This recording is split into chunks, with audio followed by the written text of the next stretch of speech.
Okay, YouTube, so this is how you remove a ADA style handlebar, grab bar from a shower stall. Plenty of videos out there show you how to install one. Very few of them actually show you how to take them off. This particular style does not have any kind of retaining Allen screw. It's an older ADA grab bar.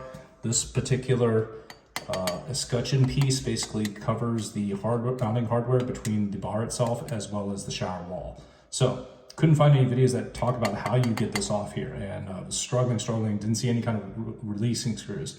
Here's the key to this. So you basically have to take a scraping tool like this, wedge it in between, and utilizing the scraper with your other free hand, take a flathead screwdriver and just kind of pry apart at where these little pinch points are at the 4 cardinal directions of the escutcheon plate.